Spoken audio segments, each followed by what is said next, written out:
क्या आपकी दावेदारी रहेगी अल्मोड़ा सीट के लिए? देखिए, मेरी पार्टी जो मेरे लिए ठीक समझेगी, मैं उसके लिए तत्पर हूँ। ये बात मैंने पहले भी कही है, आज भी कह रही हूँ और आगे भी जो है इसी भाव के साथ मैं हर जिम्मेदारी के लिए तैयार हूँ। तो क्या अल्मोड़ा लोकसभा सीट से बीजेपी किसी नए चेहरे पर दांव लगाने जा रही है? क्या रेखा आर्य अल्मोड़ा लोकसभा से अजय टम्टा की जगह ले सकती हैं? ये सवाल इन दिनों बेहद सुर्खियों में है। लेकिन रेखा आर्य ने चुनाव लड़ने को लेकर क्या कहा, वो हम आपको सुना रहे हैं। लोकसभा चुनाव की तिथि नजदीक आती जा रही है और राजनीतिक गैर राजनीतिक पार्टियों का सिलसिला जनता से मिलने का शुरू हो जा रहा है। ऐसे में हमारे साथ में है जो कि यहाँ की कैबिनेट मंत्री उत्तराखंड सरकार की रेखा आर्य, इनसे हम जानेंगे, इनसे हम खासियत बात करेंगे। मैम, उत्तराखंड तक आपका स्वागत करता है। सर्वप्रथम मैं जानना चाहूंगा कि आप बाल बाल विकास सशक्तिकरण और महिला सशक्तिकरण की भी मंत्री हैं।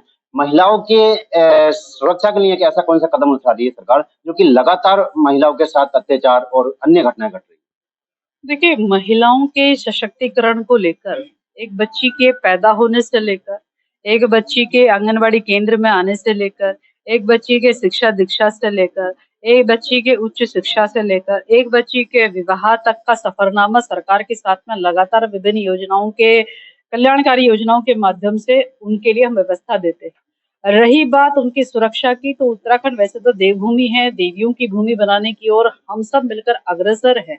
हमारी चाहे वो गौरा शक्ति ऐप के रूप में हो कि एक शिकायत पर भी जो है पुलिस उस पर अमूलचूल कार्रवाई करेगी।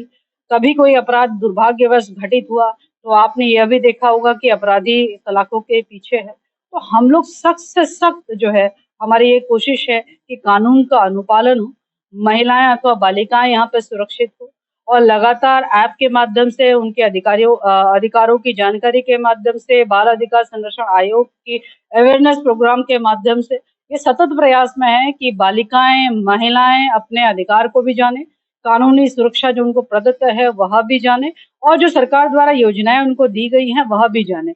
चाहे उनको 181 नंबर पे जो उनके लिए हेल्पलाइन नंबर बनाई गई है उस पर वो सूचना दे, चाहे वो 112 में सूचना दे, चाहे वो 1098 में सूचना दे, उस पर त्वरित कार्रवाई होती है और अपराधियों को जेल के सलाखों के पीछे भेजा जाता है।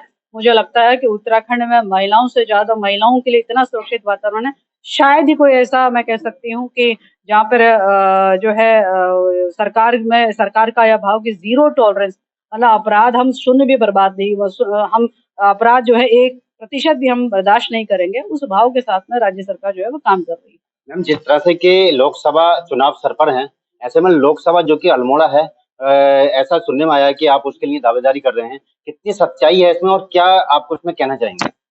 देखिए, सुनी सुनाई बातों का तो मैं क्या जवाब दूं, पर मैं ये कह सकती हूँ कि वर्तमान में मैं अपने राष्ट्रीय संगठन के निर्देशों के क्रम में हूँ, या केंद्रीय नेतृत्व के निर्देशों के क्रम में हूँ, या प्रदेश संगठन के निर्देश के क्रम में हूँ, या प्रदेश नेतृत्व के निर्देश के क्रम में हूँ। मैं यहाँ पर खड़ी हूँ और मुझे लगता है कि उनके उसी निर्देश के क्रम में दायित्व का निर्वहन हो रहा है। भविष्य में भी मैं चूंकि एक कार्यकर्ता हूँ, भविष्य में भी वो जिस किसी जिम्मेदारी के लिए मुझे ठीक समझेंगे उसके लिए मैं तत्पर हूँ। क्या आपकी दावेदारी रहेगी अल्मोड़ा सीट के लिए? देखिए, मेरी पार्टी जो मेरे लिए ठीक समझेगी, मैं उसके लिए तत्पर हूँ। ये बात मैंने पहले भी कही है, आज भी कह रही हूँ और आगे भी जो है इसी भाव के साथ मैं हर जिम्मेदारी के लिए तैयार हूँ।